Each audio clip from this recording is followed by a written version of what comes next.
এই যে কিছু ভাইয়ারা আপুরা ফেসবুকে পোস্ট করো, ছেঁকা খাওয়ার পোস্ট করো, আসলে কোনো দাম নাই।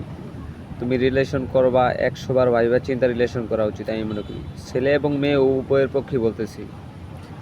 এই যে একটা মানুষের এত বিশ্বাস করো, এত ভালোবাসো, তার মূল্য কি পাও কও?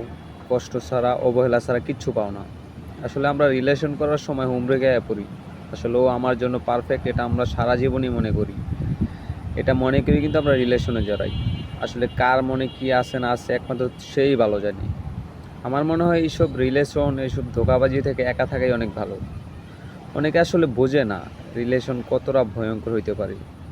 তুমি দিন রাত 24 ঘন্টা কথা বলো, ঘন্টার পর ঘন্টা কথা বলো, তার প্রায়োরিটি দাও, দিন শেষে কিন্তু তুমিই একা। রাত 2টা 3টা পর্যন্ত কথা বলো, কোনো লাভ নাই।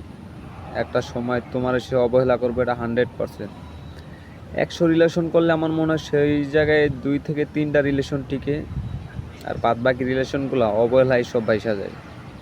আমরা আসলে বুঝতে চাই না, আমরা আসলে এতটুকু জ্ঞান আমাদের হয় নাই, যা আমাদের আসলে স্বার্থ ছাড়া কেউ ভালোবাসে না।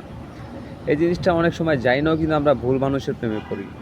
আসলে ভুল মানুষের প্রেমে পড়ার থেকে, ভুল মানুষকে ভালোবাসার থেকে একা থাকা অনেক ভালো আমার মনে হয়। আপনি 1 মাস শুধু ট্রাই করেন একা থাকার, আপনার এই ধরনের রিলেশনের কষ্ট, ভালোবাসার আঘাত কোনো কিছুই আপনার মনে হবে না।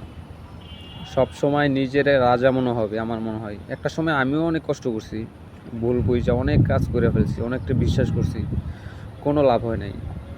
দিন শেষে আমি খুবই অবহেলিত ছিলাম। এখন আমি একা থাকা শিখছি, আলহামদুলিল্লাহ অনেক ভালো আছি।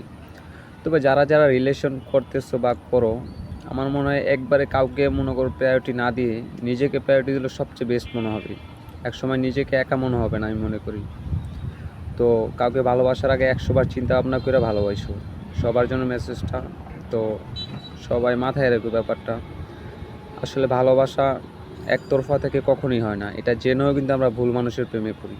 আমার মনে হয় এই যুগে প্রেমে না পড়াই ভালো, কাউকে মন থেকে ভালো না বাসাই ভালো। ধন্যবাদ।